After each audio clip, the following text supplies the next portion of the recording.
Hi there guys and gals, this is an unboxing of Dungeon Craft Volume 2 and the battle maps that I picked up during the Fallen Kingdom and Jungles of Dread Kickstarter from 1985 games.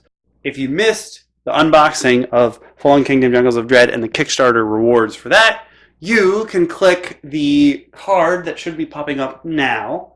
And if not, you can check the links in the description below. There will be a link to that video because they are related. I just didn't want to do everything at once. I figured I would keep the Kickstarter stuff to the Kickstarter video. And this is just stuff that I picked up that is additional so that I would have everything in the 1985 games Dungeon Craft line because I think they're all great. So I think we're going to open up the battle maps first. I have some of the previous battle maps for Dungeon Craft. Actually, I have all the previous ones.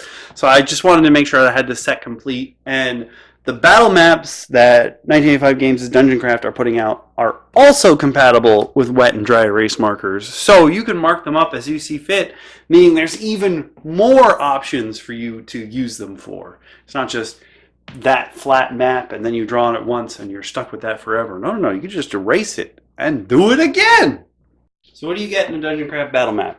You get one double-sided. This one is a city pack, so it's weird that it's called city pack when it's one side wood, one side snow, but whatever, you can ignore that for now. It is a 24-inch by 33-inch map, and it follows the 1-inch grid that is very common amongst a lot of tabletop RPGs. Remember, it is laminated, so you can use dry or wet erase markers. And basically, this is a whole wooden map that it's 24 by 33, so my camera's actually pulled in a little too close right now. My bad. But you get wood 1-inch grid, and then when you want to go outside, snow 1-inch grid. And it's not just flat white, which would be boring. There's actually like snowy textures where it looks like there's more snow in one spot or another. That was Snow and Wood, the City Pack. This next one is another 24-inch by 33-inch map. This is the Jungle City Pack. So one side of this 1-inch grid, 24-inch by 33 laminated map, so you can use your dry erase and wet erase markers on it, is like a stone, a nice hewn stone color. And the other one is like grassy stone where, the growth is breaking through. You come in a little bit of a folder packaging so that it doesn't get damaged on the way, which is nice. But this is your 24-inch by 33-inch map. That is actually a good spot for me to leave it. I'm sorry that there's glare, but it is laminated. That is part of the problem. Or part of the problem with me recording, but it's great as a player that stuff is laminated because that means you can wet and dry erase to your heart's content on this 1-inch grid. Last but not least, to the Dungeon Craft battle maps that I picked up is the Jungle Floor Pack. Obviously, the Jungle Floor and Jungle City packs were made so that they fit in really well with the Fallen Kingdom and Jungles of Dread terrain as part of those. Again, if you want to see all the stuff that's in those two boxes, you're going to have to check out the other video. Again, 24-inch by 33-inch, 1-inch grid, laminated.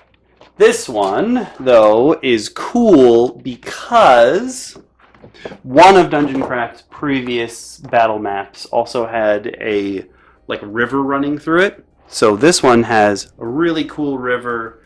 You could even use it as 2 separate series of waterfalls if you want. This isn't just a flat, plain battle map on this end. Right from the jungle, and then this one is like, oh, we're really in the jungle now. This is where the dinosaurs show up. Finally, we come to Dungeon Craft Volume 2, which is interesting because there's 6 or 7 Dungeon Crafts at this point. But only the very first one was called Volume 1. And then all the other ones after that had special names like Fallen Kingdoms, Jungles of Dread, Hell and High Water, stuff like that. So we're back to just the regular smattering of being volume something. This one has a lot of snow stuff in it. So you get airships and snow terrain. One thing I have forgotten to mention is that they are all water resistant as well. So if you splash things on them, your players spill something, they won't immediately get soggy. They may push that water off. It might erase some of the things you've drawn, And that actually helps because I often use like dry erase spray on my pages after I'm done to make sure that they're fine. Just in case you've been hanging on this channel for a while and you still don't know how Dungeon Craft works, you cut out the pieces. It's basically all little papers that you cut out. Some of it will take up a whole page. Most of it definitely won't take up a whole page. And you get a thank you from 1985 Games for purchasing this stuff and helping them run their company and all that jazz. Now, do you remember how I said in the previous video that often the Kickstarter stretch goals for one of the Dungeon Craft Kickstarters become their own sets later on? This looks suspiciously like the Kickstarter stretch goals from Fallen Kingdoms and Jungles of Dread. So this might all be a bunch of Kickstarter rewards from previous sessions. So like I said, there's definitely ways. These are for sure the same things that were in the last episode. So these are for sure the Kickstarter rewards that came with Fallen Kingdoms and Jungles of Dread.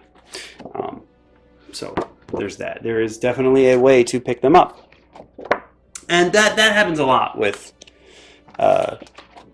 Dungeon Craft, where after the Kickstarter is over, all the stretch goals become sets later on. Whether they become their own set like Brine Break, or they just get added to another edition. This might be part of the remake. No, I don't recognize the scatter. Real cool thing about Dungeon Craft is that often on the two-sided things, it's like this is the top layer of something, this is the inner layer. A lot of empty rooms here, which means you can furnish them however you want to, which is kind of cool. I feel like there's not a lot of minis coming up though, which is fine. But for minis, as I've been doing with Hell and High Water, and I did with Fallen Kingdoms and Jungles of Dread, I will release a companion post on Patreon that is open to everyone that will catalog all the minis that are in the set. And that way you can figure out, oh, I do need some extra stuff. Those are new creatures. Are those headless? Oh, they're like people that were like people who end up on Mount Everest and you just kind of leave their bodies there. Kind of, oh my, just his feet. Yikes. That's unfortunate. Don't go. Snowy Owlbear, let's go! But yeah, I will leave, I will have a catalog up because I catalog them anyway for my own use, but I figure it's a good way for people to look into like, oh, I think I should get this set, but I do need some people to put my terrain on, you know? Like, I do need some help. Oh, White Dragon, that's not good for your party. Oh, White Dragon breathing ice! Oh, that's cool! That's the first one I've seen that's like attacking that 1985 Games has put out. So some of these are old, some of these are new. I don't recognize any of this ice stuff, so this seems like... there were some snowy before, but not like this. Lots of crystals you can use, people frozen in ice. Oh, more snowy owlbears, let's go. That I don't actually think is a Yeti. I think it's a different kind of creature. Oh, they're covered in blood. That's cool. But yeah, I will leave links to the catalog of what the minis are so you know what you're getting. These look like part of the Kickstarter rewards for the Kickstarter before Fallen Kingdom and Jungles of Dread for 3 and 4. Which is entirely possible. Ooh, that's a new cart. They do have like some items that have been drawn previously. Yes, these were previous Kickstarter rewards. I recognize this area as well.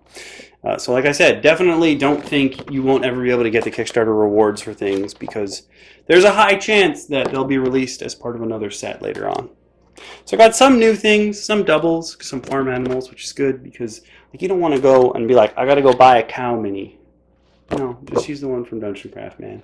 You can lay it flat. And something I had said before is, even though all these minis are going to be flat because they're made out of paper, what you can do is get some board game stands, like to put standees in.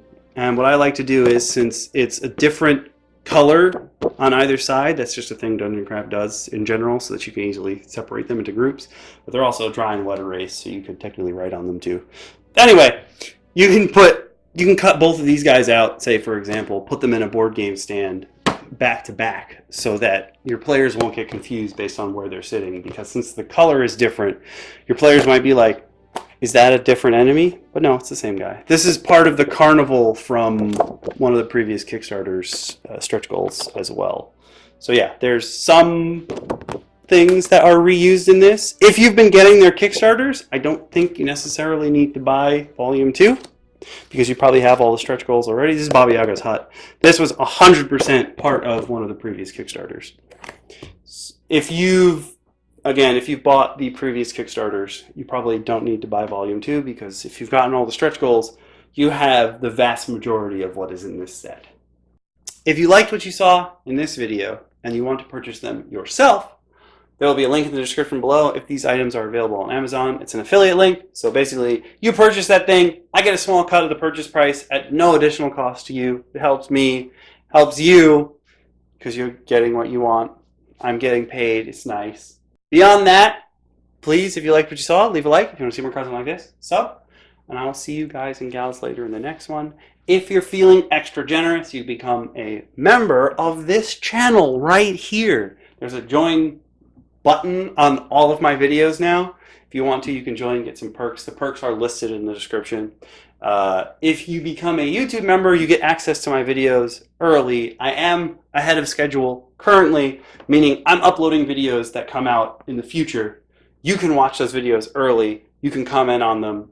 BP is taking advantage of this, so he is watching the videos early and commenting on them. It's kind of like your own little early club, sort of. So you can do that if you're into that. Almost all the tiers give you access to my upload schedule, so you'll know new stuff is out. But because you're a member, you also get a notification, hey, I uploaded this thing. It's not ready to come out yet to the public, but you can watch it and give your comments and critiques and all that stuff. I also have a Patreon with pretty much the same exact rewards. I just can't give you early access to videos because I have not figured out how to link them to yet. Beyond that, if you're feeling generous, it would help me out a lot, and I hope I'm helping you guys and gals out there make some informed purchase decisions. The only thing I wouldn't recommend is, I don't think anyone should become a YouTube member and a patron of mine on Patreon, because you're basically getting the same rewards. Unless you're feeling super generous, like you're not, unfortunately, you won't really get anything extra for being both, besides my absolute eternal gratitude.